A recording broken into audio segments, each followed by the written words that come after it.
There is a certain memory we all carry from childhood, the memory of a place that the adults called safe, but that we knew deep down was claimed by something else. Often, that place is the old, abandoned corner of a schoolyard. For our storyteller, Ramiro, from Lapu-Lapu, Cebu, his elementary school was not just a place of learning, it was a vast, sprawling playground for mischief, a spot where the setting sun didn't bring peace, but a dare.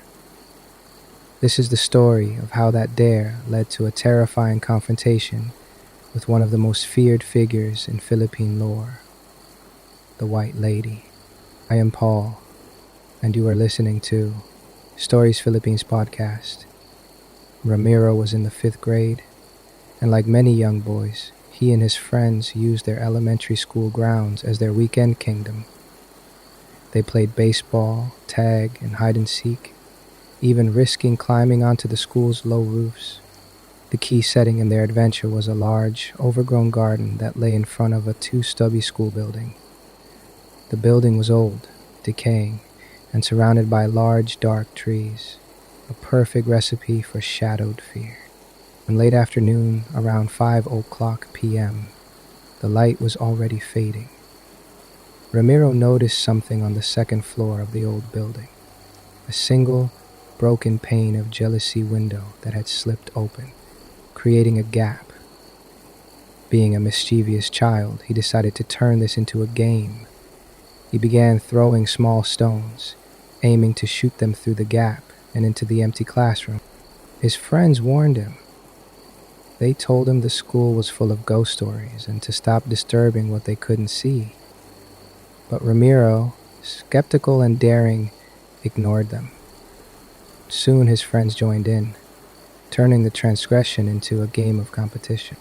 As 6:00 p.m. approached, the surrounding trees cast dense shadows, plunging the garden into near darkness.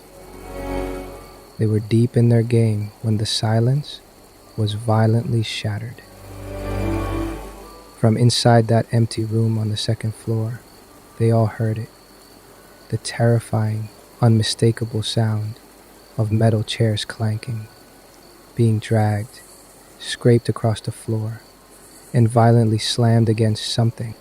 The sound was so clear, so loud, and so immediate that the boys were frozen solid. They knew, with a certainty that only terror can bring, that the building was empty, save for them. Someone or something had just responded to their little game. The spell was broken when one friend, finally finding his voice, screamed, "That's what I told you, run!" The rush was absolute. The boys ran in a panic, scrambling over the concrete fence, landing on the street outside. They recounted their terror to a vendor nearby who confirmed their fears with a stern warning. "That's what you get for being mischievous. You disturb the ones who live there, that we cannot see."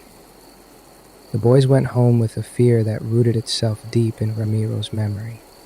Ramiro, fearing a beating or being forbidden from playing outside, kept the incident secret from his family. He tried to dismiss it, to focus on his mother's stern advice to study. But the events had opened a door in his subconscious that refused to close. Later that night, around 2:00 a.m., Ramiro woke up in a cold sweat. He had been having a detailed, terrifying dream. In the dream, he had returned to the school and played with friends in the garden.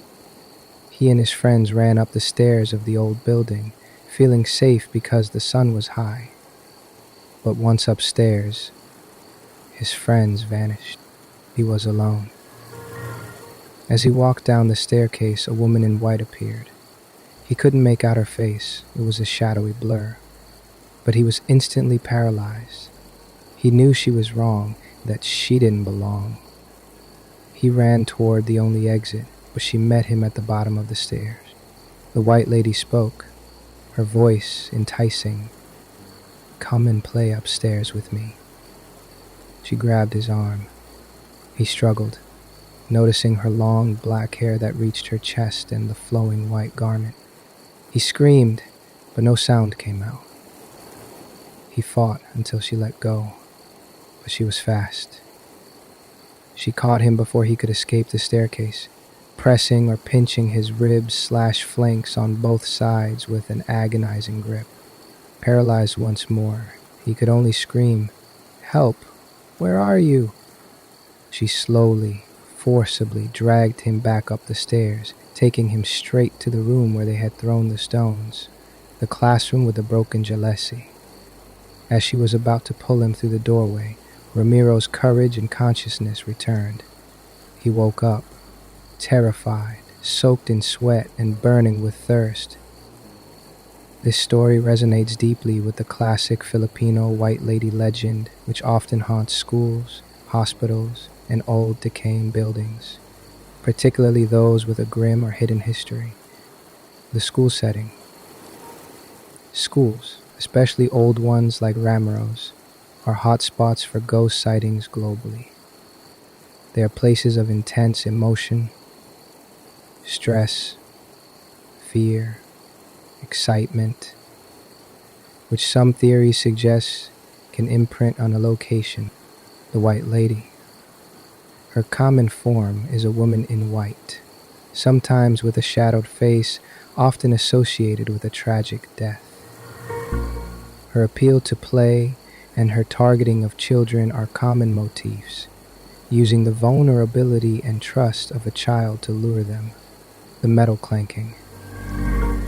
This is a key piece of evidence.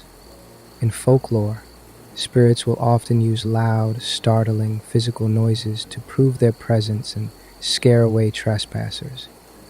The scraping of metal chairs suggests a powerful, territorial entity that was furious at being disturbed. The dream itself is a clear example of psychic trauma. Ramiro's mind was reenacting the event, but pushing it to its terrifying conclusion. The White Lady's grip and the forced return to the scene of the crime show how the fear had taken root, punishing him for his disbelief and mischief. Ramiro concludes his account with one more chilling detail. 4 or 5 years later, now in high school, he twice heard the unmistakable sound of the chair scraping again as he walked past the school fence around 6:00 p.m. The spirit had not forgotten the trespass, and it was still claiming its territory. The fact that his friends have forgotten the original incident is not unusual. The mind often suppresses traumatic events. But for Ramiro, the memory is a permanent, chilling echo. Ramiro's experience reminds us that skepticism is a weak shield against a phenomenon that can drag chairs and pierce your side in a dream. When we throw stones into the shadows, we risk getting a response that we are utterly unprepared to handle. We appreciate Ramiro's bravery in sharing this chilling, detailed memory. If you too have a story that refuses to leave your memory, whether from your childhood or a more recent encounter, please visit storiesphilippines.com to share your narrative. We are waiting to hear from you. Remember to like, follow, and subscribe to Stories Filipino podcast and share this episode with anyone who loves a true ghost story. Your support helps us tell more of these unique Filipino tales. Check the show notes for links to our Patreon and other ways to support us financially, where you'll gain access to exclusive content and early episodes. Do you think the White Lady was punishing Ramiro for his disbelief? Or was the chair scraping simply the territorial warning of an elemental spirit protecting its space?